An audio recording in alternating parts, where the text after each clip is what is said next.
Again, welcome to Progressive Voice. We are doing our weekly live stream a little bit later than usual, but I hope we'll get some folks on with me tonight. Sort of a voice in the darkness during our self quarantine period. I realize it's a Sunday night, and there's a lot of people who are doing some sort of work tomorrow.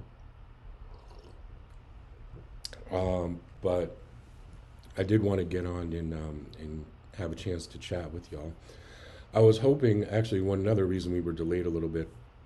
I was hoping to get some more information with Clark County School District for other licensed personnel in terms of how we're supposed to operate in terms of providing an opportunity for students to continue to receive services, but I have not received any additional information about that at this time.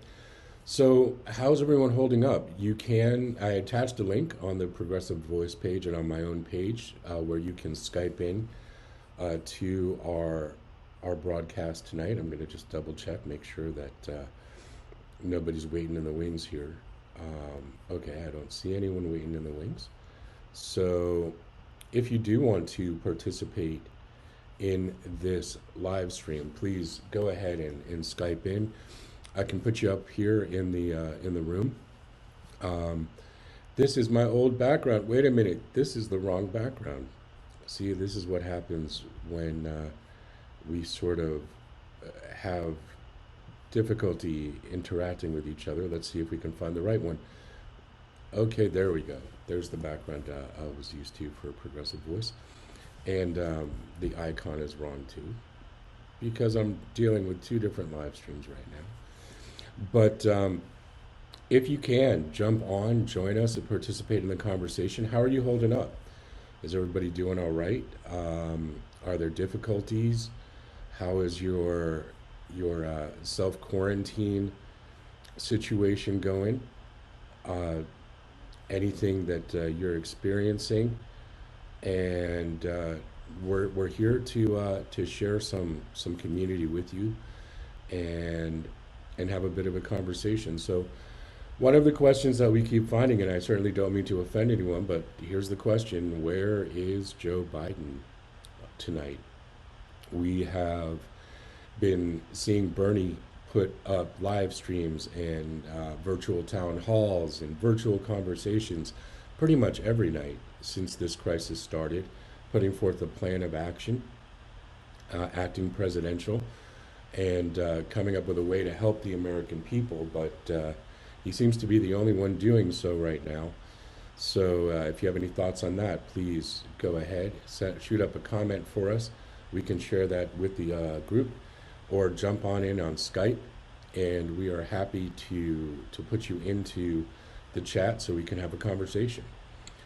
I would encourage you to do that because that way we can chat in real time. And I'm going to go ahead and put that Skype link here in the live stream so that you can have a chance to participate. I just need to make that happen. Okay, here we go. And we will throw that in here real quick. If you want to participate, you can jump in onto Skype at the address that I put here in the live stream. That's right up here. You can go ahead and hop onto Skype with us and be a part of the conversation. And we'll get you here so we can talk in real time. Otherwise, please do go ahead and send in a comment. We'll see it, and we'll share that with the group as well so that you can participate in this back and forth. I will be broadcasting at least once a week, usually Saturday or Sunday, as we return to normalcy, or hope to return to normalcy. Those are the best evenings when you have a health insurance required job, and we can have a conversation together, you all and I, about what's going on in the world, what's going on in politics, what's going on with the progressive movement. Right now, everyone is sort of in this weird calm before the storm type of scenario where we kind of feel like something's coming. I don't know if any of you have ever lived in the Midwest or even in the Southeast where we have hurricane season. There's sort of this pallor that comes over everything. It's like a vibe before the storm hits, and it sort of feels like we're in that time frame right now. Information is weird. I mean, we're not in Italy, so we don't see. Trying to stay hydrated here. We're not in Italy, so we don't see all of the things that we hear about with regard to the severity of this illness. We see numbers. Um, it's uh, it's a war against the virus, and we're told that, but we're not seeing actual coverage of how that is impacting us on a day to day. And so we're self quarantining, and the more isolated we are, the less interaction we have, the less we actually see what's going on, and it can be rather disconcerting in that way. So I wanted to come on tonight and just have a conversation, see what your perceptions are, see what your experience is, see how you're doing, making sure that you know that you're not alone out there. Again, you can use this Skype link up here to participate in real time in this conversation. Give us a call. I'll put you up there on the screen. We can converse together. We can handle multiple people in that way to have a lively discussion, if a lively discussion is merited. And hopefully, hopefully we will be able to share some community at this time when it can feel so isolating. To share something personal with you, um, many people that I know that I struggle with a condition called shift work disorder, which means that the circadian rhythms of my sleep cycle do not tend to stabilize. They tend to kind of rotate, which has me as a night person. So sometimes a day person, rarely, but more often a night person. So um, I'm usually pretty tired. During this particular scenario, I'm sleeping odd hours, which is why I'm broadcasting starting at 10 o'clock at night over here on the Pacific time zone. But I'm sure there are other people that are awake right now. And please, if you are awake and you are kind of feeling isolated, wanting somebody to hear you, um, wanting to know that you aren't alone, please go ahead, participate in this conversation, leave a comment.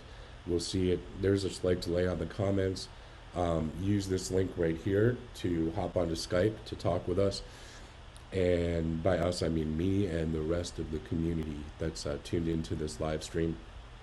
And we will have a chat and share some community and fellowship as we're all dealing with these very, very bizarre times.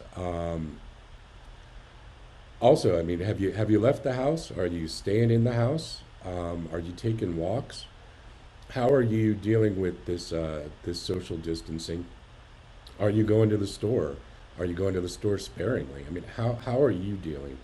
I'm more interested to know how other people are faring because here it's me and the roommates and the dogs. And one of the roommate pretty much sequesters himself. The other one is up and upstairs, downstairs. But primarily it's me and my boys, the dogs here, and we're just hanging out. And they're not really much for conversation. So hop on, let's have a conversation. Um, and again, as I said a few minutes ago, where is Joe Biden in all of this? And often when we hear where is Joe Biden, we get some kind of Twitter contribution, some tweet, a very ill-fated live stream not too long ago where they could just not get their tech together.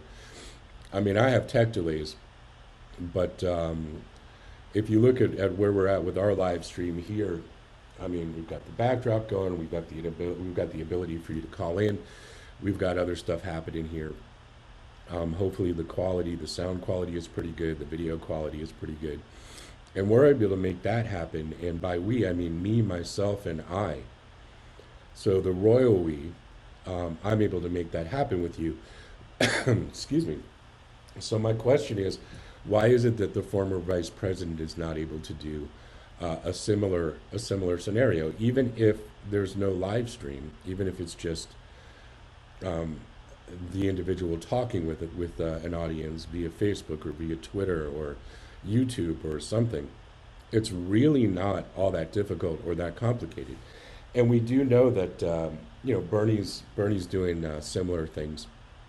Um, he's had live streams via his YouTube channel pretty much every day. They're having conference calls. Today there was a conference call with Bernie, AOC, Ilhan Omar, Rashida Tlaib. They each spoke directly on the live stream, and then they had a bit of a community chat together. And while the tech, the quality of the tech doesn't seem to be that stellar, and of course it depends where people are calling in from and what kind of setup is available in the prime location. Um, it's really not all that difficult. I mean, most of us can live stream from our phones if we needed to. I have a bit of a studio setup here because I have various YouTube intellectual properties, but the it's not terribly complex to make this happen, and so I don't quite understand why someone with the resources of, say, the former VP is not able to make a live stream scenario happen in a way that is either instructive or interactive. This is going to pop right up. Yes, that's us, Progressive Voice. Just wanting to make sure that everybody knows where we're at, and we will bring that down and share that with y'all. So I don't understand why it's not possible for someone with the resources of the former vice president, certainly someone with tons of campaign cash at this point based on the donors. One would think that an expenditure on being able to communicate and continue your campaign would be a priority. But they're not making it happen. And the longer they don't make it happen, and the longer we don't see that candidate interacting with the people or sharing a cohesive message with the people, the harder it is to see that person as a viable candidate, except in the context of listening to the corporate media and listening to the propaganda that we're spoon fed on the regular basis by the huge media conglomerates. So, and Homeboy's not even appearing on those, so I don't know what the deal is, except that this campaign is not over. And I know it seems political to be talk about campaigning during the crisis, but let's talk about leadership. Someone has to lead after next November, and I certainly know that many of us will resist, as in whatever way possible, a continuation of the current leadership at the top, should November come and an election not have taken place. That will not be met in a positive way, I don't think, across the country. So what's the deal? There's one person right now that seems to be presidential, and presidential not just in the way that Senator Sanders is behaving, the issues that Senator Sanders is bringing up, the attempt to calm and calm the American people and help the American people find some way to be active and do something about the situation at this time, but also raising millions of dollars for charities, um, not funneling that money into his campaign, but rather funneling donations to charities to actually help on the ground in this crisis. To me, that's presidential. And if I had any question about who I had supported previously and who I would like to see in the White House, that has not changed. But if I had any question about it before, I certainly wouldn't have a question about it now.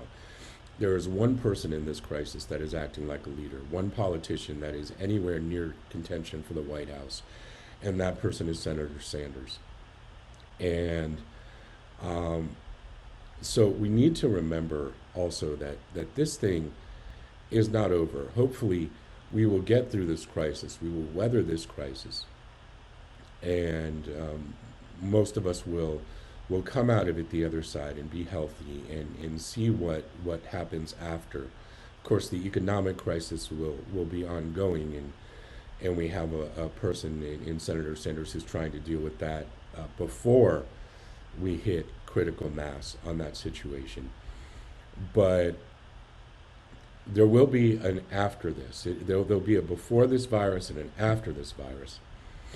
And those of us who are here, and that should be the vast majority of us, hopefully everyone who is interacting with this live stream, there will be an after this situation. And when that after situation happens,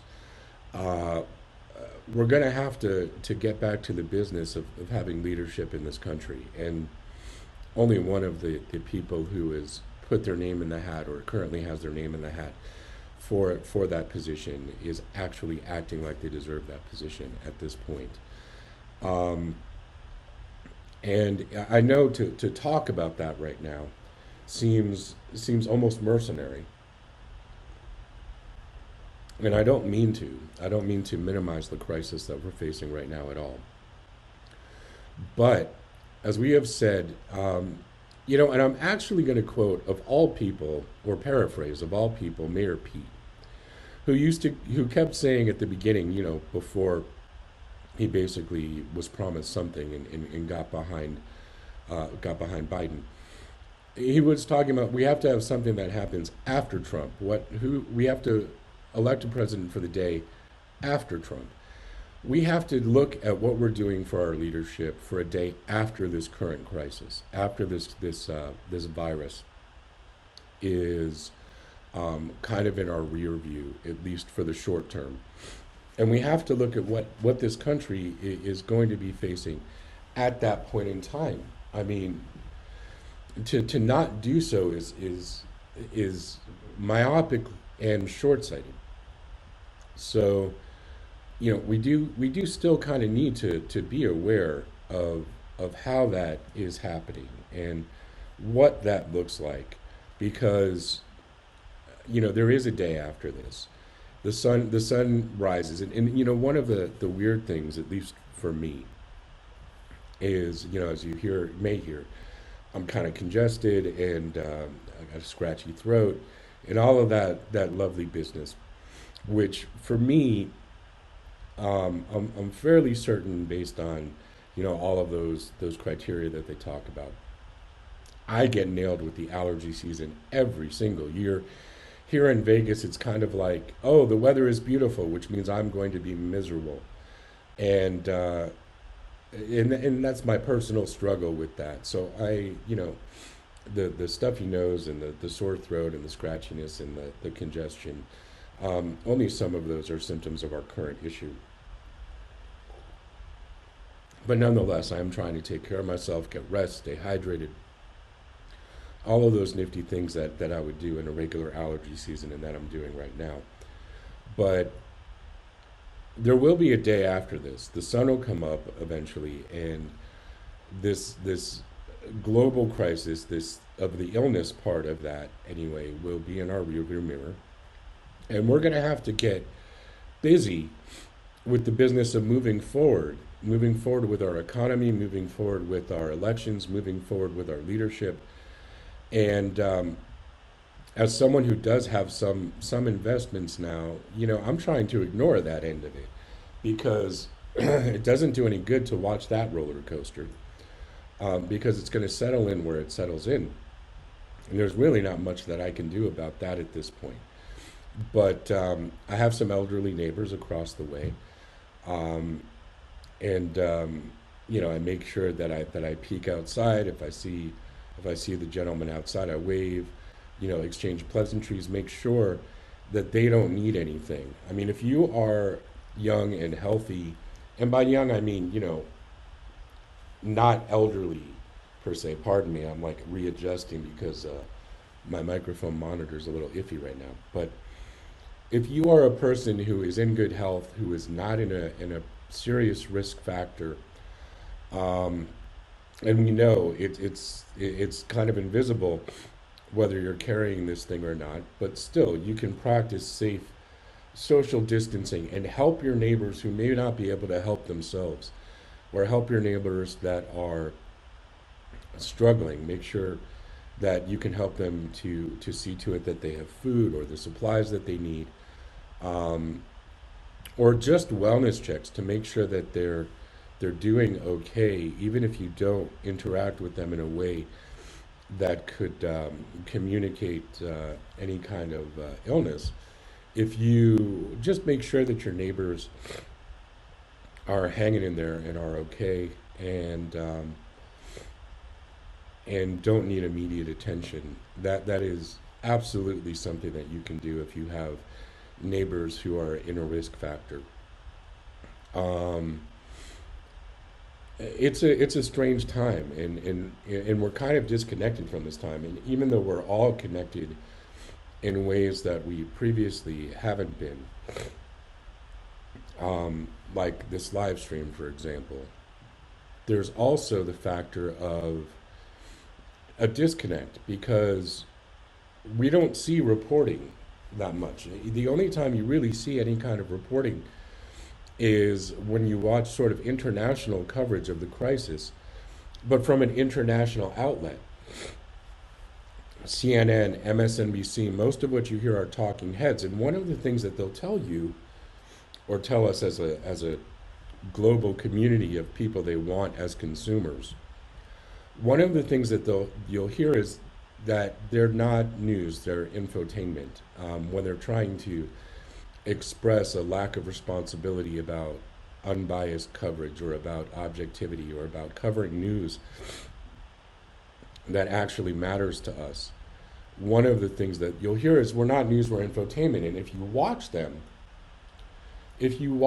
you'll see that primarily what CNN and MSNBC do is they report about reporting done by other people. And then sometimes they have those other people on to be talking heads, and you've got the puppet show going on. But they're talking heads, and what they do is they speculate. And my dad, may he rest in peace, he used to say they spend half of their time talking about how dangerous it is to speculate, and then the other half of their time speculating. Um, so one of the things that you'll notice is they are constantly quote unquote reporting that other people did. And if they have the opportunity, sometimes if it agrees with their narrative, they will have the person on that actually did the actual reporting to talk about the reporting they did. But they don't generally do reporting of their own. Sometimes you'll have Matt Al or Chris Hayes or Steve Kornacki, and I'm just picking on MSNBC here because they all tend to write books, and that's basically how they reassert their authority to speak on a given subject. But they write a book, and then they come back to talk about that book, and that supposedly is supposed to give them clout. That's supposed to give them a platform on which to talk about this is why their opinion matters more than what you see with your eyes or hear with your ears. But we don't have the kind of reporting that they had in yesteryear, where take take Vietnam for example, where we had reporters embedded. There are still reporters embedded. We just rarely see what they're doing because we're too busy talking about um, what's going on in the White House and the latest embarrassment coming from there, or the horse race, and all of these people proffering their opinion on the primary election as if somehow their view and their vote is more important than your view or your vote, and so much so to the point that they have to, in a sense, proselytize at you day and night with the propaganda and the indoctrination so that you believe who the electable candidate based on who they tell you the electable candidate is. And then, of course, they use something like their book or that they wrote for their captive audience. And they use that to prop up the idea that they're an expert, and so therefore they know better than you do, and you should listen to what they say, and you should take their opinion and you should be swayed by their inappropriate decision to indoctrinate you as to who is and who is not electable. Well, let me ask you a question. I apologize, man, that sniffle. So let me ask you a question. Who do you think is most able to defeat the current occupant of the White House? Is it the guy who is basically MIA, or is it the guy who has been trying to put forth plans as to how we get out of this crisis, both health crisis and financial crisis, and actually focus on the American people to try and help them through this scenario? I don't know. The answer seems pretty clear to me. And yet you have corporate media who is still trying to prop up the MIA candidate. And all the while telling you this is over, and all the while talking about ideas of quote unquote insurmountable leads. And yet most of you, if you're watching this live stream, you've seen evidence to the contrary. You've seen pie charts and graphs talking about what states have already voted and what states haven't voted yet. You've seen actual areas, charts indicating where we are still counting votes, where delegates have yet to be apportioned. And yet, that's not what you're seeing on CNN, MSNBC, certainly not on Fox News. You're not seeing this information, nor should you really right now be having a bunch of indoctrination about the horse race. But I've seen that that's sort of starting as they run out of things to talk about, as they run out of more virus information to tell you, as they run out and don't have new information about medical advancements, as they continue to run the same reporting over and over and over again, they run out of things to talk about. So of course, inevitably, they start talking about the self-created horse race and their view of it.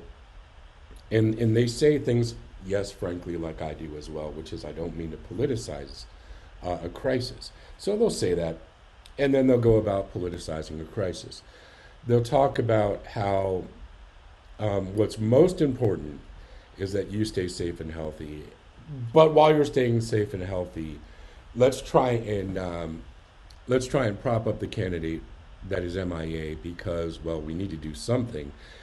And we're losing our street cred because the candidate we're propping up is MIA, except for maybe a tweet, maybe an ill-fated live stream that shows how woefully out of touch the that campaign is with any kind of usable technology.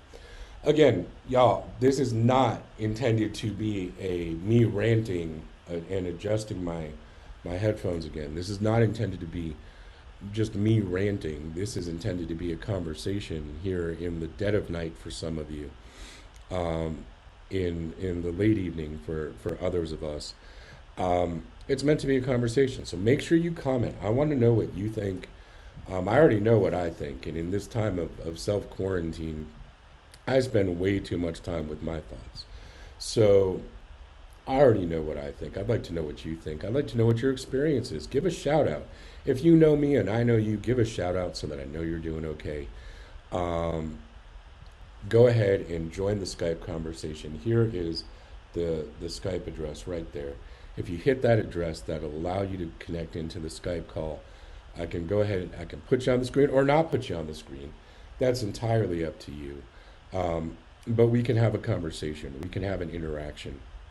And make sure that that you don't feel like you're as isolated, and whoever chimes into this live stream knows that they're not at heart isolated, because we're all in this together. And no matter what it is that we're going to have to rebuild when this is done, we are going to have to rebuild, whether that's rebuilding crumbling infrastructure, rebuilding our healthcare resources, rebuilding our economy. We're going to have to rebuild when this is all in the rear view. uh, and hopefully it'll be in the rear view sooner rather than later. So, what's going on with you? I wanted to talk about something that's a little bit less political, and I know that Amazon is kind of the evil empire right now, to many progressives.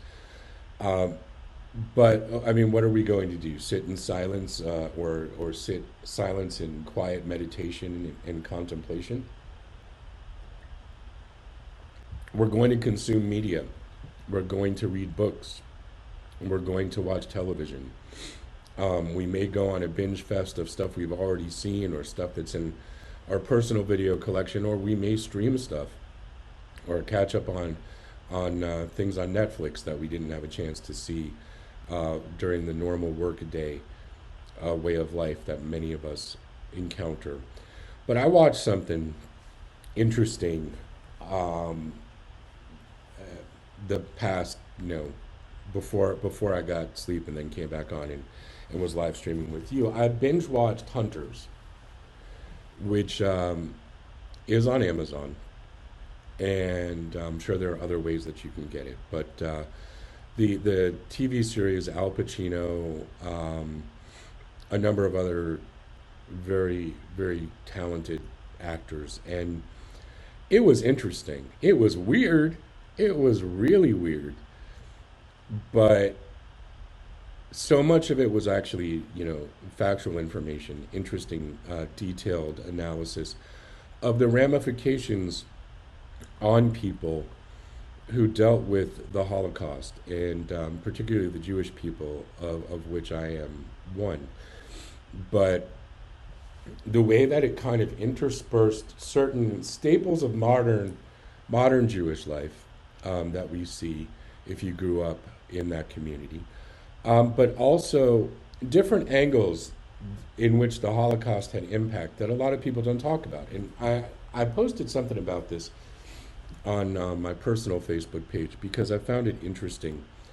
We had there was a candle lighting ceremony. If ever any of you have ever been to a bar mitzvah, and yes, put it in the chat if you've ever been to a bar or bat mitzvah, because there is a scene that will resonate if you have been to a bar or bat mitzvah, or if you have had a bar or bat mitzvah.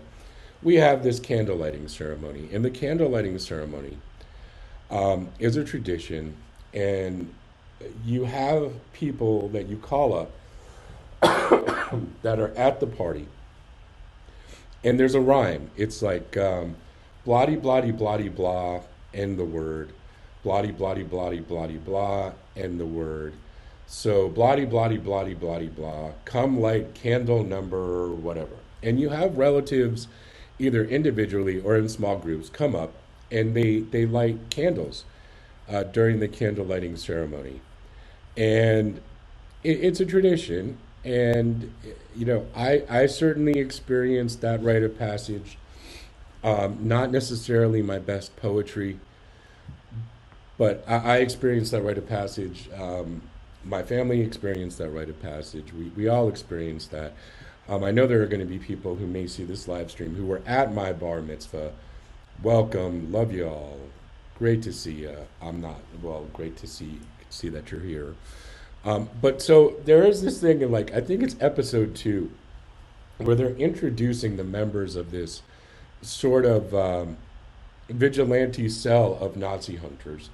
And to introduce them, they have this beatific little girl, and she's introducing them through a candle lighting ceremony, like at a bat mitzvah. It is, I just fell out. I was so there for it, and but I just could not keep from laughing. It was so funny. It's think about, I don't know how to tell you what a mashup this production is.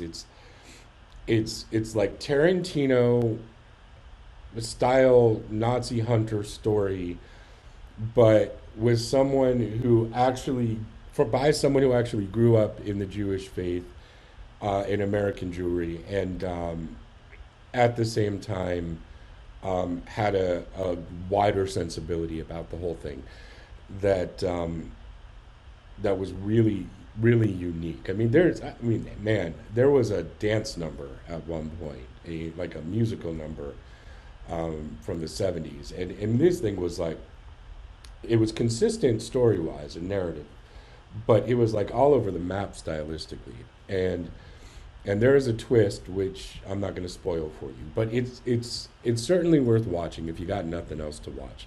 Also, if you have something that you think is worth watching while while I self quarantine, while anyone else on this live stream is self quarantining, please shoot it up there in the comments to let us know what you're watching. What do you think is worthwhile? Because corporate media certainly is not, and that way lies madness. To be self quarantined and sitting at home with corporate media on all day long, giving us really very little new information, and keeping us keeping having the news keep us separated from what's going on the ground.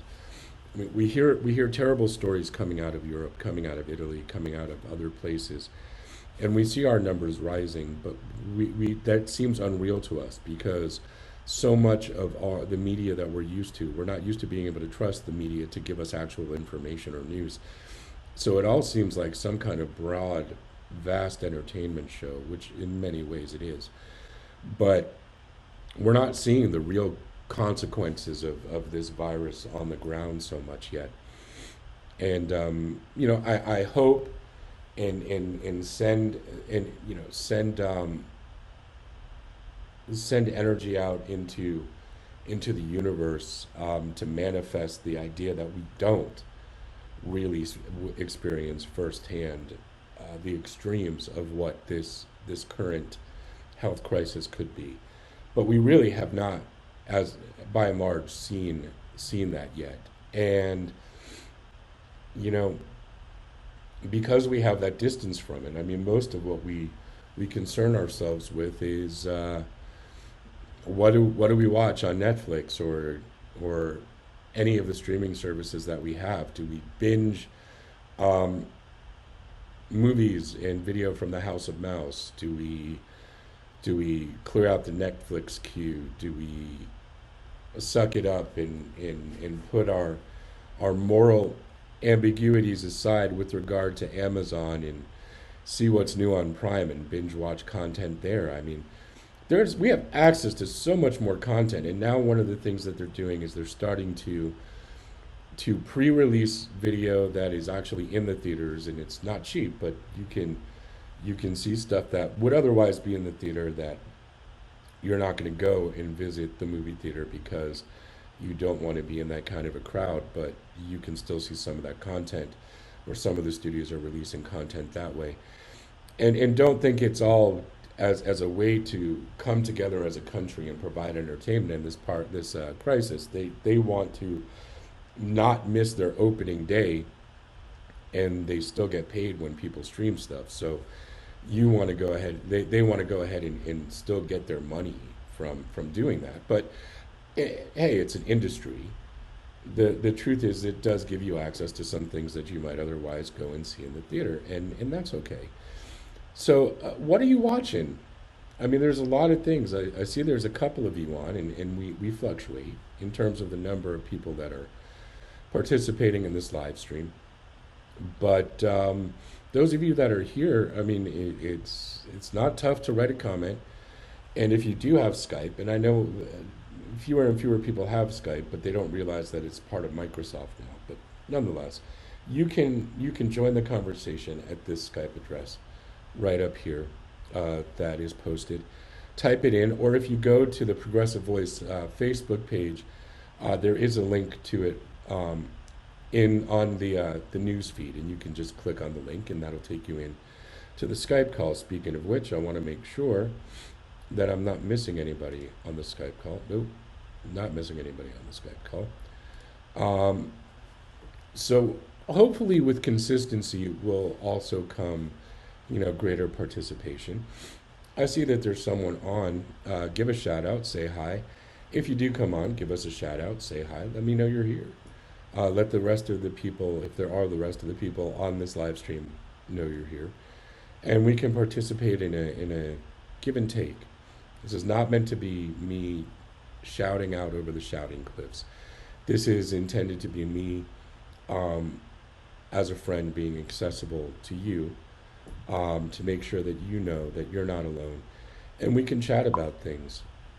Hey, what is the goal and purpose of this? Just right now, just to chat. This is Progressive Voice. We are. I'm going to go ahead and put this on the screen. The purpose of this is to have a conversation. Right now, we're not really talking so much about the news and the progressive movement as we would otherwise do. We're in the midst of a crisis, and one of the things is to have a conversation about whatever you guys want to have a conversation about, um, but also to sort of have a voice in the darkness right now, so that you know that there are people awake, and that you can reach out and have a conversation with others if you choose to do so. But thank you very much, JD, for um, for sending a comment out here. Right now, that's the purpose. Normally, our purpose would be to share information and discuss issues having to do with the progressive movement. But right now, the best way as a progressive that we can go ahead and have that conversation is not so much to politicize the horse race that corporate media loves to politicize right now, but it is to let you know some of the things that are going on. The the horse race is secondary right now to everybody's health and well-being. And again, if you go to berniesanders.com, and I'm not trying to push you in one way or the other, but if you do, one of the things you will find is that what is normally used as campaign donations is being shifted over, and those donations that come in at this point are being shifted towards charitable organizations helping in this crisis, either helping economically or helping to get medical supplies that are needed for our frontline people, our doctors, our nurses, the people taking care of us during this crisis. That is where the money that is going into berniesanders.com is going right now. They are funneling money that otherwise they would look for to fundraise for a campaign. They are shifting it over to do the work that needs to be done to help the American people at this point. If you can donate, do donate. I'm not here trying to show for anyone, but it is important. It is an important distinction, as this is Progressive Voice talking about the progressive platform, and the fact that right now the progressive candidate, rather than trying to feather his campaign war chest, is funneling donations through his website to many, many charitable organizations that are on the ground trying to help in this time of crisis. So certainly go to berniesanders.com if the way that you want to assist in this crisis is financially, you can do that in that way. I have not seen the other candidate in the Democratic primary doing something similar. If I'm wrong on that, feel free to make a comment and correct me, but I'm not seeing it anywhere. And I can only share with you the things that I see and the things that I observe. Another thing that we've been talking about, on a totally different vibe away from the political bent. Another thing that we've been talking about is during this time, if you're self-quarantining and you're trying to keep yourself busy, is there something you're watching? Are you streaming anything? Is there something that you find particularly impactful? As I mentioned last night, I binge watched Hunters, which I found very interesting, both in an entertainment way, and it is very violent, I'm just letting you know. But I did find it very interesting, but I also found it very interesting in the fact that it seemed no angle about the impact of the Holocaust on the people who lived through it was ignored. It seems they explored all angles, everything from relationships starting in the camps, in the most extreme of circumstances, to the absolute horror of, as many writers have put it, man's inhumanity towards man, man as a species, not as a gender. But also, there's a character that was shipped off as a child to Britain to try, because the parents saw the writing on the wall. That child's experience basically dealing with forced conversion away from the Jewish faith, and and into the future that was ahead, which was incredibly impactful as to how we as an audience perceive that character when we meet that character, and then as we get the backstory, what was actually going on there. That was rather interesting. They did not leave any stone unturned in terms of the impact that time in history had on the people who lived through it. So it's certainly worth a watch. I don't know what I'm going to try and get to next, um, but we'll see. Right now we're just having a conversation, and again, I don't know if JD's still on. Probably not. I'm seeing one person here.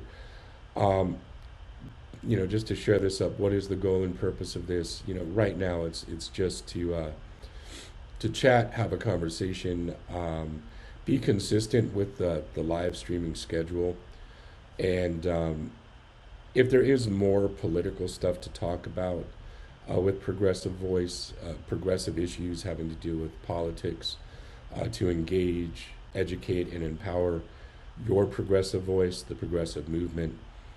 As there is more to actually report on or discuss, that is not alienating to anyone. I mean, we'll get there, and we'll be stuck to our guns soon enough here, where we're talking about having a real clear distinction between neoliberalism, progressivism, where the state of our politics is. But now is not a time for politics. Now is a time for coming together, not making political hay out of our current crisis.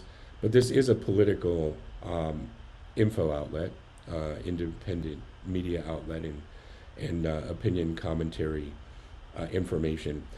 So, we want to be consistent so that that Progressive Voice is here for you, that we continue with our live streaming schedule, and that we share information with you and get information from you shared with the rest of those progressives around here. And I know this is kind of a ramble, I get that. Um, but is now the time to go whole hog against the establishment? I mean, if you think it is, shoot up a comment, join us on Skype. If now is the time to go all in against the political and or democratic establishment, the neoliberal wing of the party, the candidate of the neoliberal wing of the party, or any or all of the above, absolutely let me know, and we can steer the conversation over there. I want to give you what's going to help you right now. But in the absence of that, in the absence of sharing that Joe Biden is basically MIA and nowhere to be seen, and Bernie Sanders is busy, rather than feathering these campaign war chests, he's rather raising money to donate to charities on the ground, actually helping the working people of this country. That is important information for you to have. How we further politicize that, kind of runs into the realm of kind of being a little bit morbid, except that one candidate is showing leadership in this time and the other candidate is not. It's really just that simple. Now, one could also posit the fact that the candidate that is showing leadership does have a platform. He's still in the Senate. There are things going on with the Senate. The Senate has fights and votes and debates and things that are going on right now, whereas the other candidate is completely removed, other than the campaign, completely removed from political life. So one might ask, if we've got one candidate in the Senate who is busy dealing with Senate things, like stimulus packages and debates about making sure that those stimulus packages actually help the workaday people of this country, rather than large businesses, corporations, and billionaires, he's fighting that fight. And at the same time, he's live streaming almost on a daily basis with his constituency, along with having people also in the progressive movement share information that they're getting on the ground as legislators, sharing that with anyone who cares to join into that information or conversation. All doing this while holding down the current the current responsibilities in the Senate. And then you have another candidate who basically is retired, who's doing nothing and sharing nothing and sending out a tweet every time corporate media says, "Where is he?" That's not leadership, y'all. That's not leadership. And it makes you wonder, why would you not be leading right now? Instead, we get weak sauce. We get weak sauce tweets of the same neoliberal BS aimed at corporate and industry bailouts and virtually ignoring the workaday people of this country. I mean, let's be. I'm fortunate. I am very fortunate, and I recognize how fortunate I am. I have a job, and in my job, I'm still getting paid at this period in time. There are abilities to make up work that is missed. I cannot work from home, as it were, yet. Um, but the supposition is that the work that I'm missing now will get made up. We don't really know all the details yet. Either that'll be days added on at the end of the school year or telepractice or something. We don't know. And I don't mean to say that we know. But right now, I'm fortunate because I've got a paycheck coming in. I've got a job.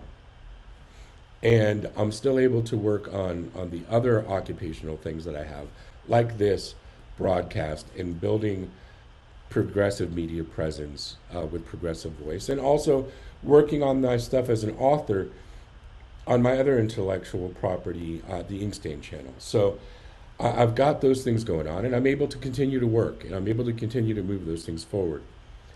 But I know how fortunate that is in this current crisis.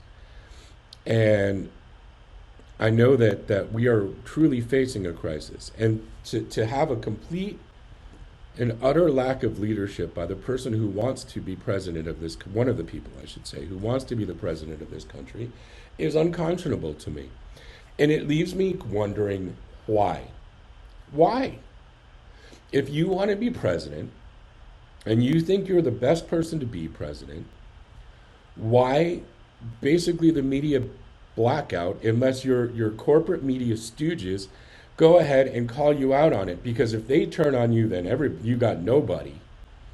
So when they call you out on it, you shoot a tweet, which is basically the same corporatist crap that we hear all the time from the neoliberal wing of the party. Really, really. So I don't get that. Now I'm like getting full of the piss and wind, like I normally am. But it does not compute to me. It doesn't compute to me. What does compute to me is Bernie Sanders sticking to his guns, being the same person that he's always been, and trying to find solutions to this crisis, starting with the American people, the workaday people of this country, the men and women in the airline industry, the men and women in that industry, not the people in the boardroom of that industry or people who want stock buybacks. The men and women in our scenario here in Vegas, the men and women, the bartenders, the servers, the tip workers who are going to be most hard hit by this. Those are the people that Senator Sanders is focusing on. Teachers who are having trouble finding ways to actually access their students. If you are at a private school, and good on you, you make your own decisions. But if you're at a private school, your kid is at a private school, yes, you're dealing with the homeschooling issue now, but they have access to distance learning. Whereas some of the kids, and I would say a large percentage of the kids in our public schools don't even have access to the internet. So that they're getting left behind. They're getting left out. That needs to be dealt with. We cannot continue in our education in the midst of this crisis to further widen the gap between the haves and have-nots with regard to our children and their future. And yet we see that as part of this crisis. even the parents who are fortunate enough to be able to send their kids to private schools that are set up for distance learning, how do we deal with the fact that they can't be at work now either? Because there is a shortage of childcare, there is an unknown about safe childcare. Um, they're put in the position of having to act as teachers with their children, utilizing whatever resources they can, but they're not able to focus on their jobs at that point. Single parent homes, are those parents having to, I mean, we hear stories out of New York about parents having to lock their kids in the house where the kids can't leave because they can't afford to not go to work. But previous to the latest round of kind of shutdowns in New York City, um, of non quote unquote essential industry, they how did they go to work when work is still going on? And if they don't go to work, they lose their job. If they do go to work, their kids have to stay home alone. And who is teaching those kids when that happens? So the only person really focusing on solutions to these problems, um, and funneling money appropriately to charities rather than his own campaign right now is Bernie. Not a peep. Not a peep. A lot of okay. We've got okay from JD. JD, if JD is not cool with you, let us know. A lot of what I see is what I would call the externalizing responsibility and demigod tribalism of political party activists from all sides.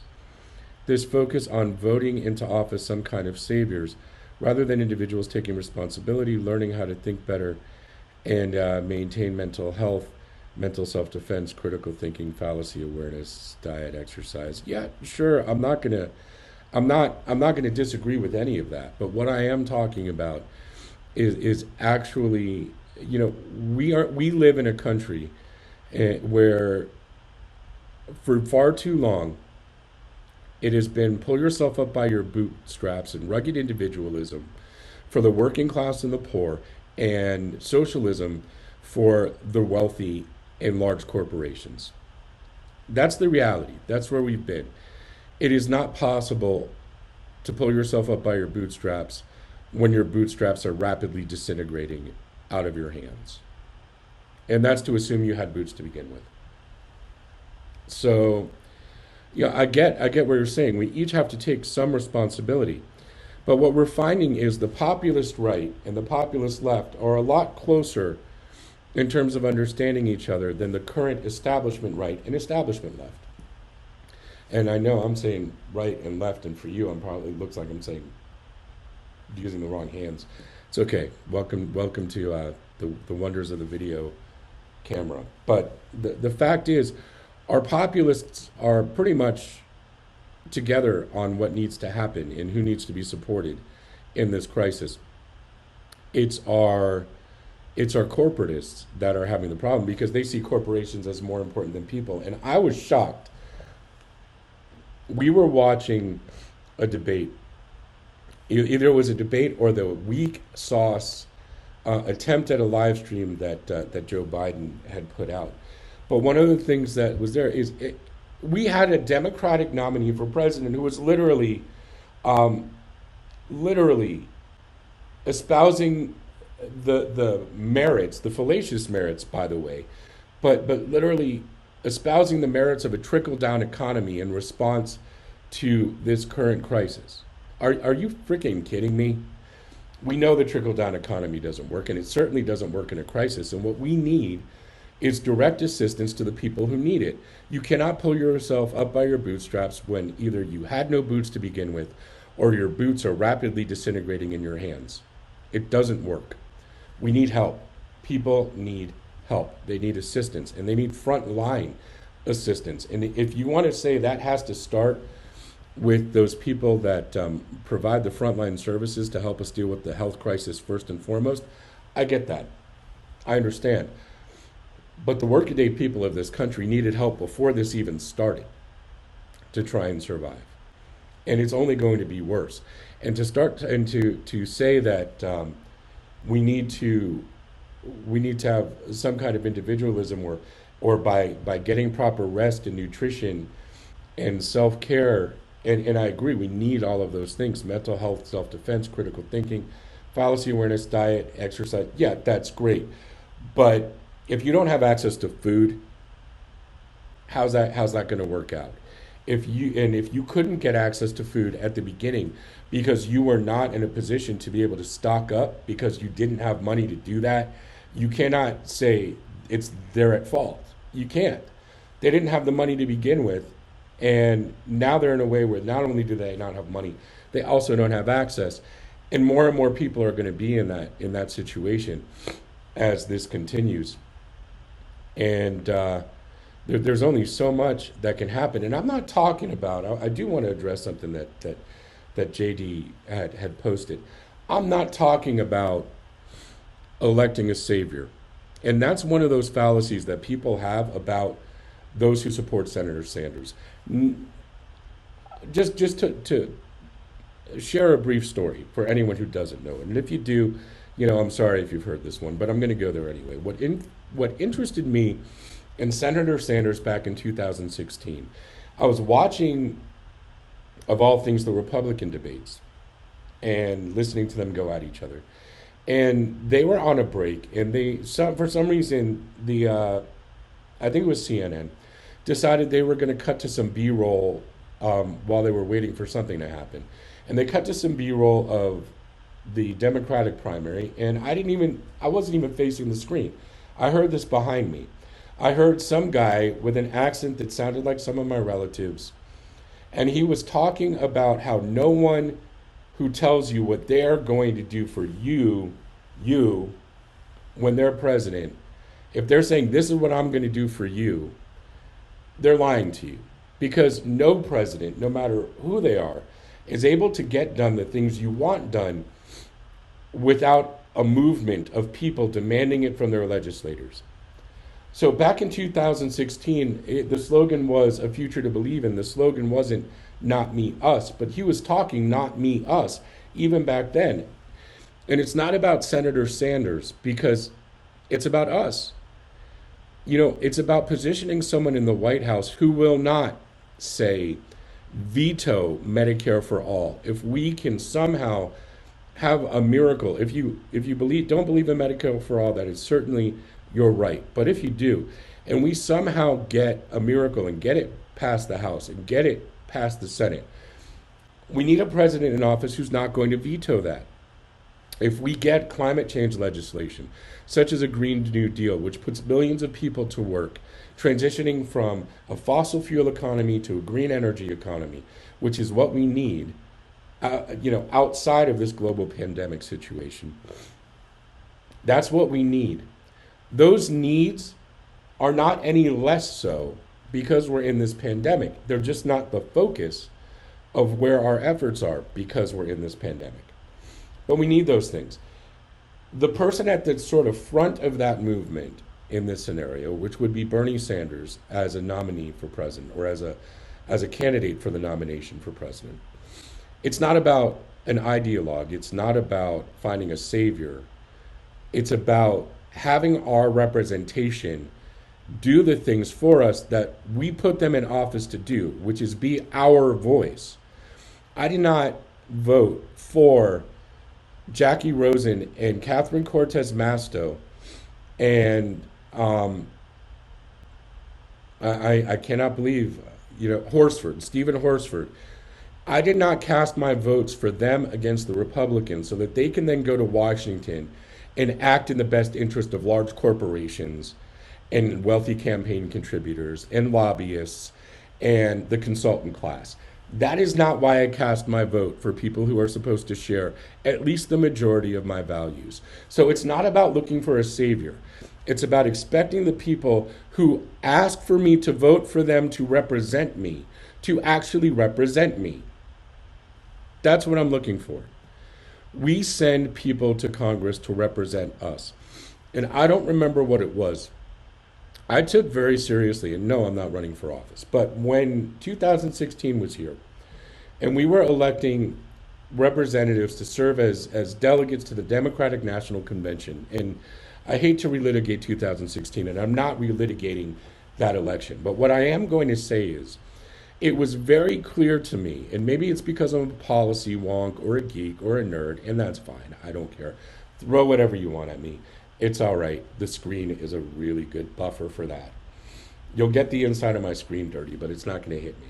So, the truth of the matter is, when I ran to be a delegate, I wanted to do that because I wanted someone in Philadelphia who was going to fight for the things that progressives believed in. And I was a delegate for Senator Sanders. So I felt we needed to have someone in Philly who would keep a calm head, a level head, and who would vote if votes came up, along with the will of the progressive movement, because I was representing a progressive senator.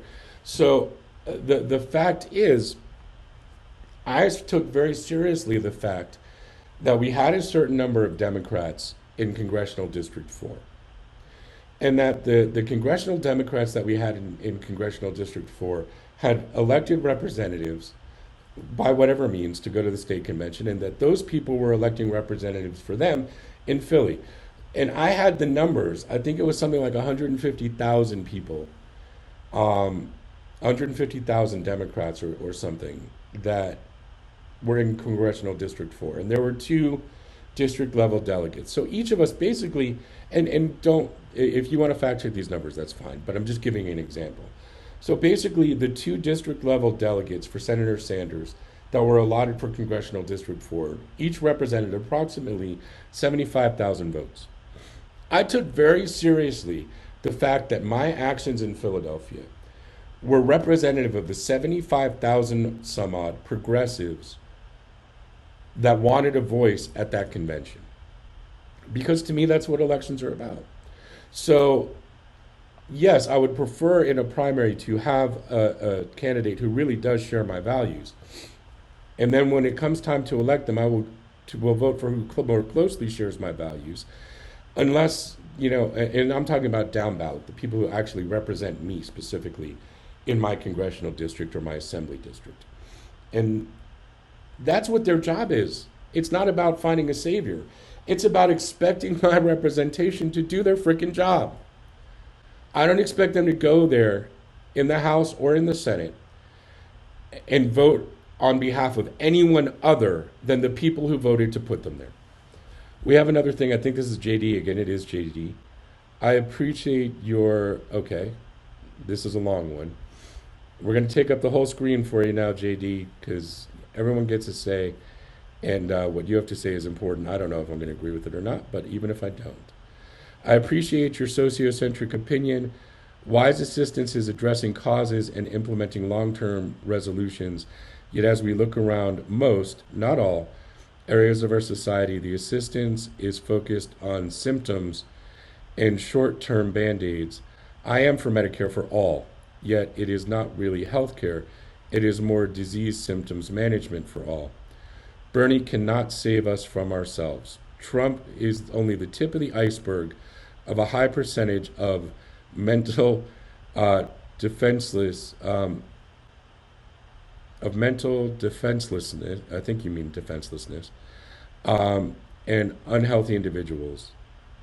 Voting in some kind of replacement demigod is only dealing with the symptoms, not the causes. I agree with you, actually, JD, 100% here. But again, what I'm saying is, I don't see a vote to put Bernie in the White House as a vote for an ideologue or a demagogue. I see a vote for Bernie as putting someone in the White House who won't veto legislation that I believe is necessary to address the core problems in this country, as opposed to Band-Aid solutions.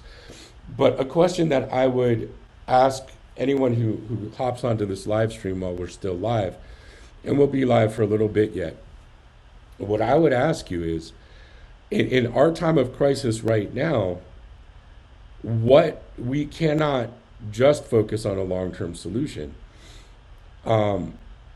This virus is going to kill people. Let's just be honest. I don't know if what the numbers are going to be like, if our numbers or our situation is going to be anything like what we're hearing coming out of Italy. I don't know what that looks like in our country yet. None of us do. But we have to address the short term to help us survive right now. We're going to have to address the long term. As I said a while back in this live stream, the problems that we were facing before this crisis existed are still going to be there after this crisis is in our rearview mirror. And we will probably be less close to solving those crises. But if there is any indicator, at least like Medicare for all in this system right now, why we need it, how much of the current crisis could have been avoided if we had already had Medicare for all? And I'm not asking for any specific answer. It's just sort of a rhetorical question. If we didn't have to worry about how people are going to get tested for this virus, what they're getting, how they're going to pay for treatment if they come back and that test is positive, how we're going to deal with people who get sick but need to find out what they're sick with in related viruses that aren't even necessarily the virus at the heart of this pandemic, but people who go to the doctor because they're afraid, because like me, they're sick. For me, I believe it's allergies because I'm not running a fever, but people like myself who feel pretty crappy and go to the doctor because they're afraid, and then it turns out that the treatment is going to bankrupt them because they get hit with all of these bills. But those bills aren't covered under the stimulus package because it only covers treatment for this one thing. I mean, it's absurd. We need Medicare for all. We need health care for all. We need people to know that they can go to the doctor, get tested, get treated, not just now, but every day, and that it's not going to bankrupt them. And this is something that is very close to my heart because, as many of you know, I had a major health crisis a couple years ago, and I'm just barely getting out of a massive financial hole myself. And I have a decent job, and I have substandard, but at least present health care and health insurance. And I can't even imagine if I didn't have any coverage at all, what I would be facing right now. And it's predatory. It's absolutely predatory. And I'm in a better situation than probably maybe 30% of the country. Maybe less than that, but maybe 30% of the country. Because we are in a crisis mode in this country as it is. So, again, I don't believe that electing Bernie is electing a demagogue, someone who's going to fix it for me. Part of this broadcast, JD, in answering a question that you had before, part of why this exists, part of what the purpose of this effort is overall, if not this live stream in itself, is to do something that I can do to forward the movement, to support the policies that progressives by and large believe in. Once we have a legislature or a president in place that will not veto those policies, that is in support of those policies. Electing a president who shares your views and your values isn't just about putting them in the White House. Electing a president that shares your views, your values, your beliefs, etc., is about having someone in there who is predisposed to letting things move forward, to putting things into law. Once you do the hard work of rallying the people, motivating the people, getting them up, getting them involved, engaging, educating, empowering the people to feel that their voice matters, to know that they're raising their voice is the only way that we're going to get any of this done. Sanders in the White House or not, the only way we get any of this done is if we stand up and we fight back and we as a people demand the things that we should have in a civilized society. Medicare for all, caring for the least among us, a Green New Deal that will leave the planet healthy and habitable in the future instead of feathering the nest of fossil fuel industry and short-term profits. I believe in that stuff because it is a belief in the future of the human race. So, looking at those things as a whole, if we get Bernie in the White House, that's not magically going to happen. We still need to stand up. We still need to fight back. We still need to make our voices heard. We still need to demand it from those people. In my case, Catherine Cortez Masto, you need to do the right thing. Jackie Rosen, you need to do the right thing. Stephen Horsford, you need to do the right thing. Those are the three people in the federal government right now that are supposed to represent me. Those are the people that are supposed to represent me. I don't expect that electing each of them magically is going to make something happen. But what I do expect is that they're going to listen to the will of their constituencies and vote accordingly. Your constituencies need help. Your constituencies need help now. I'm here in Congressional District 4, Nevada's 4th Congressional District. My representative is Stephen Horsford. He does not share my values overall, but I would hope that he at least shares the values that help the actual voters who he expects to re-elect him back into office, rather than whoever contributed to his campaign to put him in office. When we have two choices, someone who diametrically opposes what we believe in, and someone who has the support, the money, and whatever to win against that person who diametrically opposes. And I'm going to be honest with you folks. I'm going to share something with you that none of us are required to share. We're not required to share who we voted for. But Representative Horsford, I did not vote for you. I voted for a gentleman who I believe does share my values, and that gentleman is a man named Rodney Smith, who ran against you. He ran against you because he felt that it was important to have a voice for the people, not because he completely disagreed with everything you have to say, but because you didn't agree enough with what the actual workaday people of this district believe. Now, I would love to have seen him sitting in the seat that you now occupy. It didn't go that way. We live in a democracy. We live in a democracy, and in a democracy you vote, and sometimes the majority of your neighbors are with you, and sometimes they're not. And that's what a democracy is. That's how a democracy works. And I can understand that. But I voted my conscience in that election because I wanted a representative that I felt would actually represent me, not someone who in a primary, to disqualify a progressive, said things that would get at least some progressives behind them, and then completely change that tune once they got the nomination from the Democratic Party. That is not a straight shooter. That is not someone who operates in a way that I agree with. And that is absolutely, when you flip-flopped, not someone who shares my values about what I need my representation in Congress to do. That being said, you are the one there, and it is still your job to represent me, even though I did not vote for you. Now, if you want to earn my vote next time around, because you are in the House of Representatives and you have to be reelected, Mr. Horsford, then perhaps you need to start thinking about the workaday people in Congressional District 4 now, as you look forward to finding how you're going to vote in this crisis. I say the same thing. Now, Jackie Rosen, you're not up for reelection this year. Catherine Cortez Masto, you're not up for reelection this year. But what I will tell you is progressives have long enough memories that you need to vote for the people of your constituency, not whoever your donors may be. See, that's one of the reasons why a grassroots campaign is so important.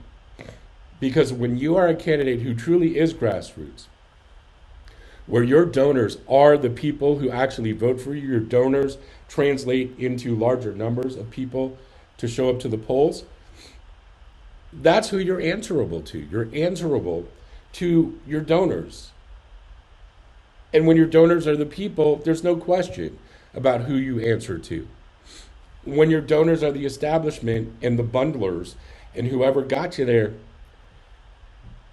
the assumption, rightly or wrongly, is that those are the people that you are going to speak for. When it's your job to speak for the actual people, the actual voters, even if you have a D in front of your name and they have an R in front of theirs, once you are elected, it's still your job to represent all of their best interests to the best of your ability, not to the ability, not to represent your donors to the best of your ability. Now is the time when it is going to show in stark relief. Catherine Cortez Masto, Jackie Rosen, Stephen Horsford. You know, I can include the others. I could include Susie Lee. I could include Susie. But the fact of the matter is, you were sent there to represent your constituencies. And right now, we know how to look up votes. Ladies and gentlemen, we know how to look up votes. And we will know who voted to protect corporations, who claims to be a Democrat, but is going to espouse the principles of trickle-down economics by bailing out large corporations and companies and screwing the poor. Now is not a time when you can do that. This is not a time when you can do that. There's never a time that you should do that.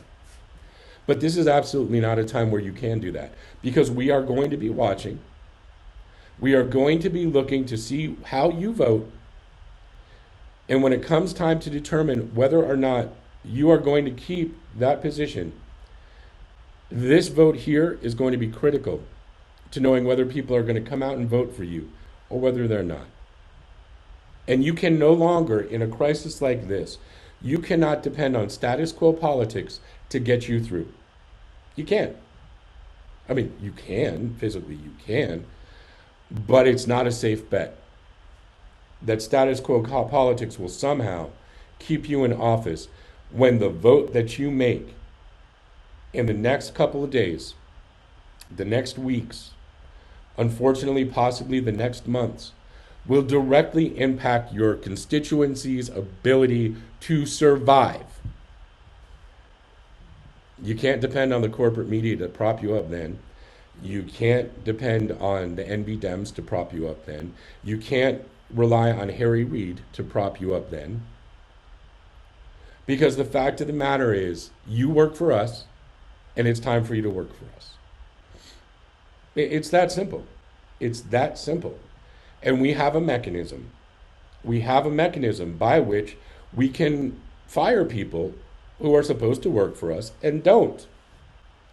And that mechanism is our vote. And that is ours. That is not yours. No one owes it to you. It's your job to earn it. It's your job to show us that you are truly representing us. And that is the only time you can expect us to consider voting for you, is when you truly do the work of representing us, the people, and what the people want and what the people need. In this case, it's not even about want. It's not even about we want Medicare for all. We want healthcare for all. It's not even about we want people to be able to be tested free of charge, or we want that people are cared for free of charge. It's survival. If we can't get people tested, we don't know who's sick. If we don't know who's sick, we can't treat them appropriately. And then more people get sick. It's survival. A fifth grader could tell you this. So why is there even a question of what needs to be done? Why are we still politicking? Why is there wrangling going on?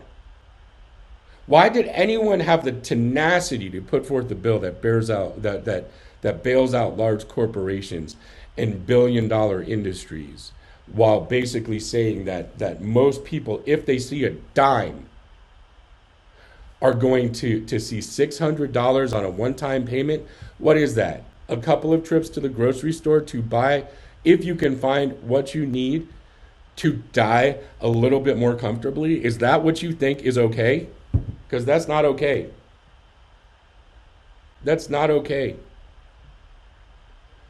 So we're counting on you, Jackie Rosen, Catherine Cortez Masto, Stephen Horsford. There's a mayor in Las Vegas. Now, I don't live in Las Vegas, so I can't vote for her. But she is whining about the casinos being closed down and how that affects the economy. And I understand that it does affect the economy. But we've got someone out there who is whining about these closures of people gathering en masse and these tip workers having to actually show up to work or lose their jobs. I mean, we're looking at this, and the mayor is complaining about these shutdowns? Really? Now, I hope I'm talking out of paranoia and an overabundance of caution, but that's not what we're seeing in the rest of the world. And if we turn off MSNBC or CNN or Fox News, if we turn off the American corporate media and even some of those same media outlets, if we look at the coverage that's coming from there about other places, if we look at the BBC, if we look at CNN International and how they're covering this thing, it is distinctly different. And I don't want to be alarmist. I believe that in this country we can keep from seeing what we have seen in Italy. I believe that the capacity and the ability is there. The question is the will there? Is the will there? And it shouldn't be about, is it political will? It is the time to protect the least among us. The least among us. Not those who have the most among us. It's shocking. It's shocking. And I know I'm kind of ranting out to the shouting cliffs right now. And maybe some more people will see this broadcast when I repost it over onto YouTube. But the fact is, folks, stay safe. Stay safe. Follow the guidelines, even though we're in that weird sort of mustard colored environment that happens before a tornado. Maybe the environment will clear and we'll never see the tornado. I doubt that will happen because it's that same vibe. It's that same everything looks weird, everything looks mustard color that happens right before the air raid sirens go off. I mean, it's a weird time, folks. It's a weird time. And right now, the best thing that you can do for your neighbors is, if you can, help out a neighbor who can't help themselves. If you are stuck in your house and you're at risk, don't risk yourself.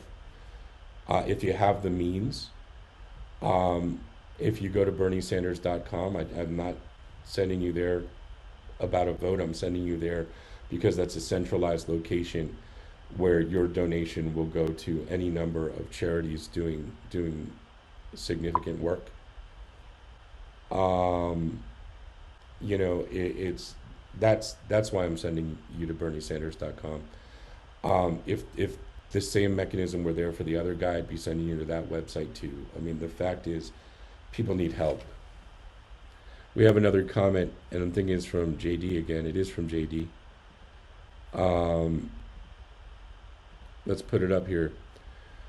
I prefer the divergent thinking, science embracing, systematic thinking, a sociocentric perspective of Bernie, yet he cannot make our human family take more responsibility. You're absolutely right. He cannot make our human family take more responsibility. Yes, addressing this pandemic is very important, yet the medical industry is mostly focused on short-term responses.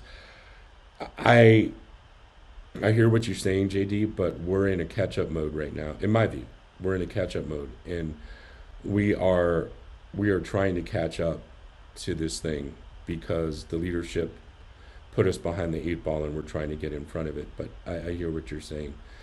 The long term will address the causes, health, penalizing food companies that are manipulating and committing crimes against humanity.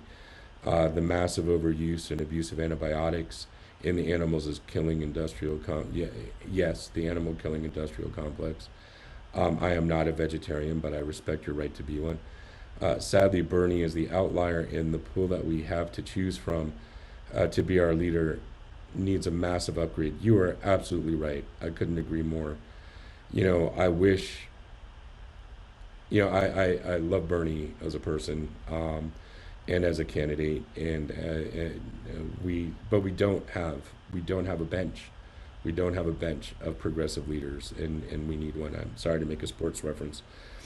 The majority that are dying of this pandemic. I'm not naming the pandemic because when this goes to YouTube, I don't want it to be a YouTube strike and have it minimized. But we all know what we're talking about. It's already already have pre-existing diseases. Yes, those are the ones that are most at risk and poor health habits. The medical profession is now and will later be focused on proliferating on disease symptoms, mismanagement, and Medicare for all will not magically shift the medical industry. You're right. You're right. Members of a healthy society takes responsibility for their health, and the government-run healthcare system for all should permanently be a supplement. And yet and I'm sorry, I want to read your whole comment before I respond. In acute care, not a disease mismanagement system serving an irresponsible, dependent public. I hear what you're saying, but I agree and I disagree at the same time. I clearly am a large mammal. Um, but much of the reason why I'm a large mammal is pretty much outside of my control. And some of it is, some of it isn't. Um, but the large majority of what we're now finding is kind of beyond my control. And I don't make excuses for myself. What I'm saying is, in my situation, and I've thought about being vegetarian, but because of certain allergies to basically all legumes, all nuts, all things like that, I cannot derive the kind of plant-based protein that would allow me to be vegetarian, even if I truly wanted to be. Um, that's not an option for everyone. And I certainly respect healthy lifestyle choices. But there are places in this country, perhaps you've heard the term food desert. We need to address those problems. We need to address the problems of that the poorest among us um, do not have access to the things that would allow them to live a more healthy lifestyle. They don't. They don't have access to it. For me, the nearest, we finally got a Sprouts, which is a better supermarket with healthier food. We finally got one about 15, 20 minutes drive from me. And I live in a neighborhood which would generally be considered middle class. Um, the nearest Whole Paycheck or Whole Foods, although we can order that stuff on Amazon if we want to contribute to Amazon's empire, we can do that now. But people don't have the money to pay exorbitant prices just to get things that are healthy, and it's not a matter of choice. I guess what I'm saying is the ability to live a healthy lifestyle for the most in need of a financial change among us, um, which is a large subset of this country. When I say the least among us, I'm talking about socioeconomically, not in any kind of judgment fashion. But those who are in most need of financial overhaul, they live in places like food deserts, where they get charged exorbitant fees for unhealthy food, um, because it's not profitable for organizations like Whole Foods, Trader Joe's. I mean, we talk about Trader Joe's and we don't realize that if you are talking about Trader Joe's and shopping at Trader Joe's and have access to Trader Joe's, you either live in a trendier type of city, um, or they're located in neighborhoods that are more affluent. And it's not a judgment on Trader Joe's. It's not as profitable to be in places where people can't pay as much for your foods, and that's capitalism. So we need to revisit capitalism. And as a business owner, I am not against capitalism, but I am against unbridled, uncontrolled capitalism that is putting us into this scenario right now. Um, I believe that the purpose of allowing flourishing capitalist modes is to be able to allow us to have a society where everybody can actually build up to be in a better situation. It's the American dream. If you work hard, you can make it. Well, not anymore. That is gone, because we deregulate and deregulate and deregulate. Um, and funny, maybe not funny, but kind of excuse me, an ironic story. One of the businesses I work in is metaphysical. Um, And because those services are ultimately spiritual and to a certain degree psychological, but in a more spiritual event, there are people who seem to think that charging what the market will bear in those things is not right. Um, some of the people that I could help, honestly, that I could help. Um, the very simple fact that I have a business to run and bills to pay for that business, and therefore I I charge what I need to accordingly to allow my business to stay afloat. Um, but I literally can't help the people I should be helping because I had to close down my office at one point because I didn't want, I was made to sort of feel so guilty by some of the people who needed my help for actually charging them for my time, my effort, my risk, the other people that I needed to compensate for working with me. Um, they they seem to feel that because what I do is in that vein is more spiritual in nature, more metaphysical, that somehow it's wrong for me uh, to need to receive remuneration in order to run my business. Businesses have overhead. My landlord does not care if my services are metaphysical in nature. The state of Nevada for my business licensure doesn't care if my services are metaphysical in nature. The tax code doesn't care. So, I mean, the, there's things you got to do to run a business, and so I had to like massively scale back my business, and I wasn't able to help all of the people that I could have helped. And then I come to find out that more kind of celebrity folks who do things either like I do or similar to what I do um, charged way more than I did, and that didn't cause me to up my rates.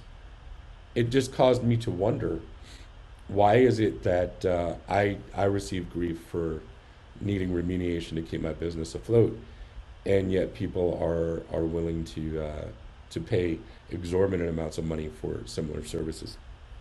I can't answer that. Um, so as a small business owner, I never charged more than what I needed to do um, to A, value my time, and B, pay the expenses that I needed to do to stay open to help more people. But that's because I'm a socially conscious business owner. Many business owners are not socially conscious at all, and they will charge whatever the market will bear. And with that being unbridled, um, ultimately the market falls. And by market, I don't mean stock market. I mean the consumer market falls under the weight of that unbridled um, capitalism. So, I get it sort of from both sides. JD, I really appreciate your contributing to this conversation and making this more of a conversation. So JD writes, yes, food deserts are a major problem, and it is a myth that health foods are more costly. Absolutely, they're not. We need to address corporations um, that are supplemented corporate welfare to produce human destruction foods, um, milk, sugar, meat, uh, that prey on poor, manipulate minds, and destroy health.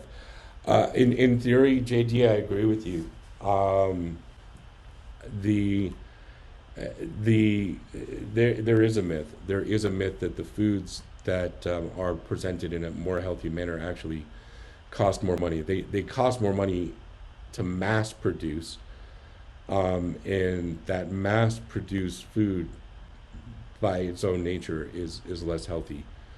Um, and yeah, we need to not subsidize or prop them up, but ultimately, we deal with and again, I don't agree in the sense that a vegan approach is what is right for everyone. I don't agree with that, and I don't believe that. But if it's right for you and you choose to live that lifestyle, you should be able to find what you need to be healthy. and not pay more for the temerity to want to be healthy. That should be unacceptable. That should be absolutely unacceptable. Um, you know, there's there are a lot of topics regarding the working poor, um, that I would have a good deal to say about. Food deserts being one of them. I don't speak to my godchildren nearly as much, or with my godchildren nearly as much as I would like, and there's a whole diatribe there which I'm going to spare you. But they live in a food desert primarily, or they have, and it's shocking the experiences that I've had and are in comparison to the experiences that they've had, and that a man who I consider my foster brother has had. Those things are shocking at face value, and demoralizing, um, and demoralizing, in toto. I mean, I'm sorry, I get a little bit emotional when I think about some of the things that I've learned about my experience in my own, my and how privilege influences, even if you don't feel privileged. There are things that people I care very deeply about are experiencing and have experienced because of their race or the color of their skin, on a daily basis, that I know I will never truly understand and never truly comprehend. I can sympathize, and and by sympathize, I don't mean feel bad. Ooh, poor you. I'm going to stay over here. I can sympathize, and I can in many ways internalize. But I know that to say that I empathize is in some ways shallow, or hollow, because there is no way that I can truly empathize with what they experience on the daily, simply because of the pervasive racism and institutional racism in this country. JD Mama has come back. I appreciate you reading my comments. Just to be clear, I have not once mentioned my personal diet, nor have I suggested others. I understand, JD. And I'm not saying I'm not. If you feel that somehow I'm expressing, any issue, or putting forth the idea that there is any kind of judgment with what you're saying, and that is not what I'm intending to do. And again, you did not mention your personal choices, and they are personal, and share them with us or don't, and that's entirely your bag. Um, and I appreciate your sharing your point of view. I truly do. Whatever your personal choices are, they're your personal choices, and that's cool. Um, I'm just sort of extrapolating, because I'm going from comments, and the comments are kind of time delayed. If I'm extrapolating incorrectly, I sincerely apologize. But the main key points in what you're saying are absolutely on the nose. Um, I, you know, it probably does not seem so, but I am healthier now than I have been previously. There have been times when I've been significantly less healthy due to personal choices than I am now. And remember, the camera does not do kind things, often to the people on it. Nonetheless, all you need to do to understand how crazy things are, with the food industry. There was a great documentary that was put out, and I'm blanking on the guy's name, but the documentary was Diet for a New America, and I'm sure you can probably find it. I had to view this as a part of a course in college, so this was probably 20 years ago, more than 20 years ago, 25 years ago, when I had to initially view this as part of a science class. It is very eye opening, and the crises laid out by Diet for a New America, um, are continue to be crises that we face today, and have continued to grow worse. Um, It's an incredibly eye-opening piece of work. There's a book, you can read the book, but you can also watch the documentary. And that taught me a lot of things. Working also with a nutritionist taught me a number of things as well. Um, but all you need to do is, if you have access to a store like a Trader Joe's, or I like Sprouts best, just saying. But if you have access to something like Sprouts, or Whole Foods, look at the ingredients. If you look at the ingredients and what is available in, say, a loaf of Wonder Bread, just what's in that loaf of bread, almost all of the ingredients are completely unidentifiable. They're all preservatives and fillers and additives. Um, it almost doesn't seem like what you're buying is food if you compare it against something like, you know, a loaf of bread from Sprouts, where all of the ingredients, there's like five of them, right? And all of the ingredients are foods that you can identify as like food, as opposed to chemicals that you have no idea what they are in a laundry list of things that go into making a loaf of bread that you buy mass produced at something, like a Walmart or a chain supermarket of the average variety. Now take that and recognize that you may feel limited. I know I have in the past. You may feel limited by only being able to go to, say, get your groceries at, say, Walmart or Smith's or Albertsons or Kroger or one of those large grocery store chains. You may feel limited in that. But then, in most of what you're going to have there are things that contain tons of preservatives and additives and all of those other things. And if you want something where you can actually recognize more of the ingredients, it's like the more of the ingredients that you can recognize, the more expensive the item is. Um, and if that isn't some kind of weird cognitive dissonance when you recognize it, I don't know what is. It's like wheat, flour, salt, vinegar, yeast. Let's just say those are the five ingredients. You're paying more for five ingredients than you would be paying for a laundry list of additives and preservatives and whatever. It makes no logical sense. It makes no logical sense. Um, and I'm sure somebody who is in that industry could explain to us why that is, but it's still not going to make any rational sense. By the same token, I mean, you buy something organic because it's not mass produced with a bunch of chemicals. Chemicals is going to cost you more.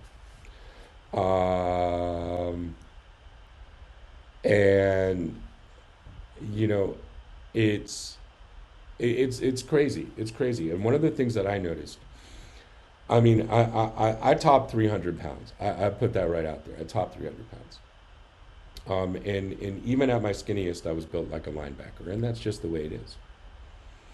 And I fluctuate at times depending on how my allergies are. My allergies have a huge impact because I'm basically allergic to everything, so my body doesn't process shit out right, and it holds on to stuff. So anyway, and I know I could pay a fortune and figure out, probably like the three boiled chicken things I can ingest and lose more weight. But at one point, I topped out at almost 400. Um, so in the grand scheme of things, things are better, and I'm pretty healthy despite being a large mammal. Nonetheless, I shop. I have the ability to shop at a place like Sprouts, for most of the key food ingredients, the key food things that I have in my diet. And you know, I look at it and it's amazing to me. It's absolutely amazing to me how much crap we ingest if we go to like major chain stores, um, that are not health food oriented. The stuff that we ingest that is not really food.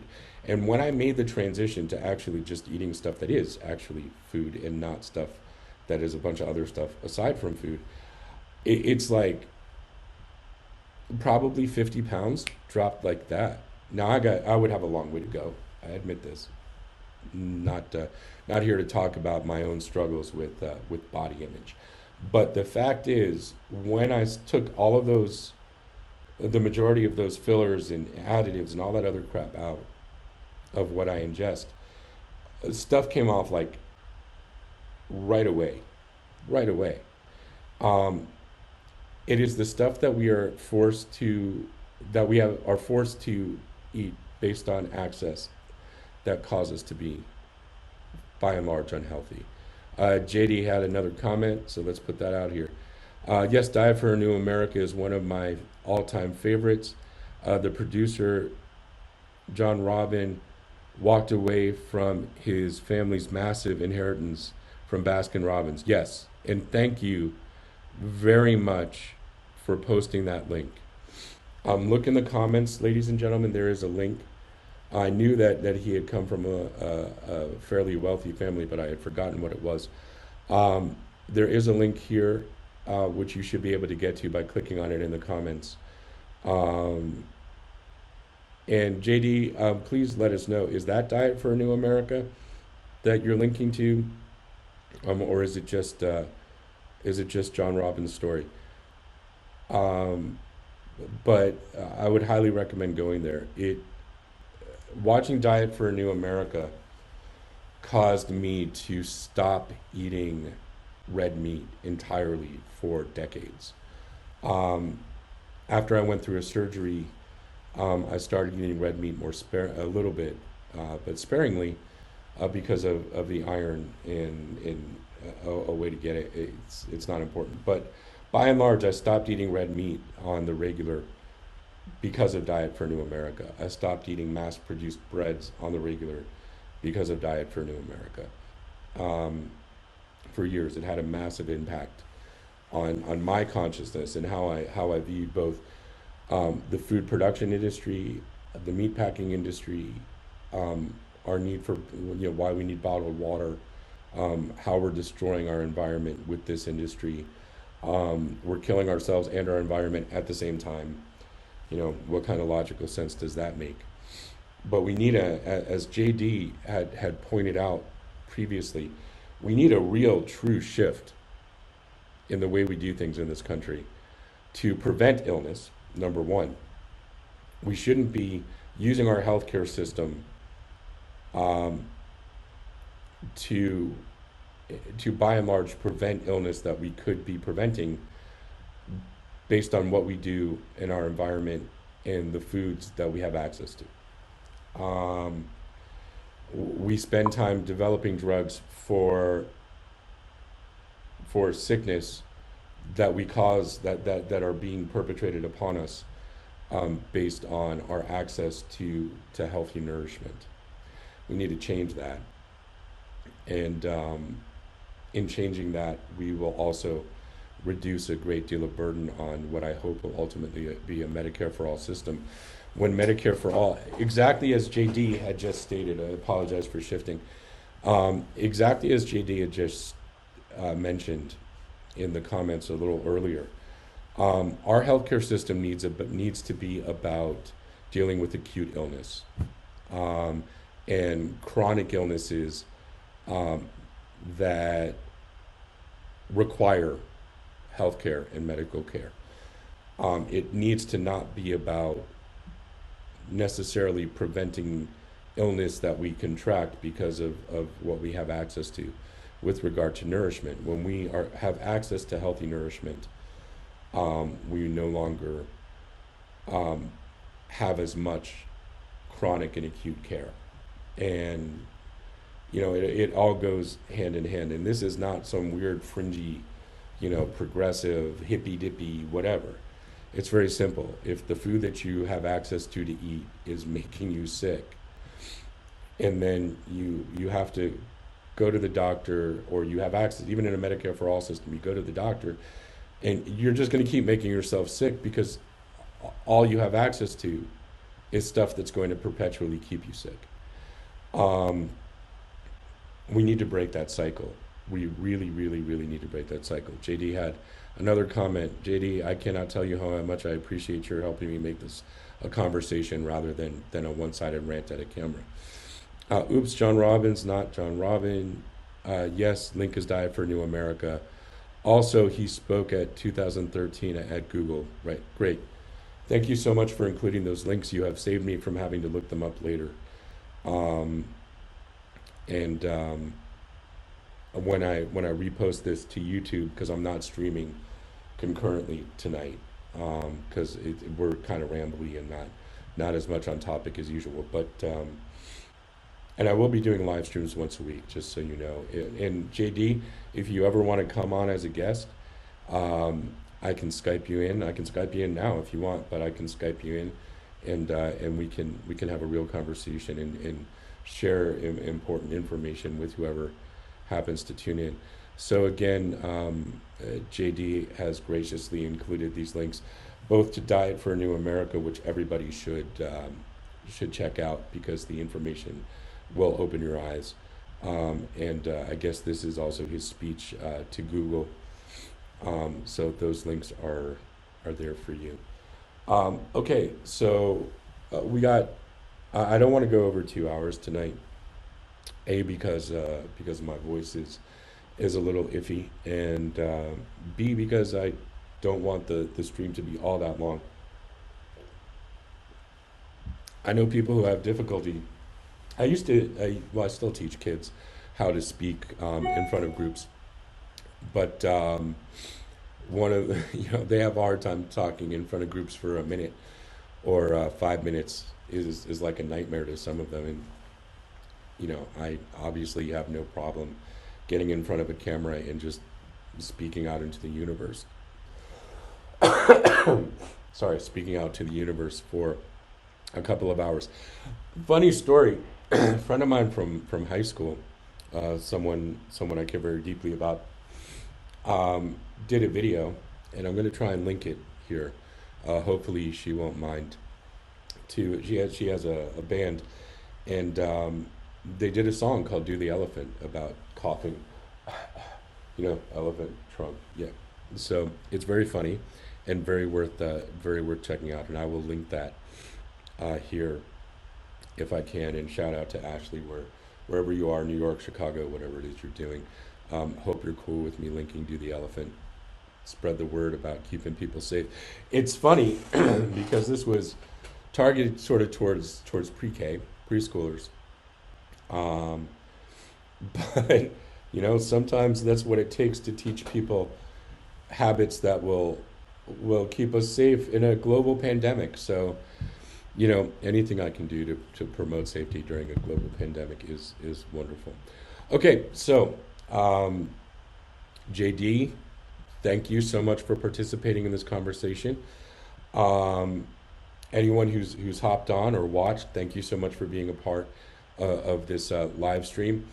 We will be live streaming. We'll be back probably during the week, but also Saturday or Sunday is when we will generally do a Progressive Voice live stream for an hour or two. And thanks for spending this time with me. And y'all stay safe and healthy out there. Okay, take care.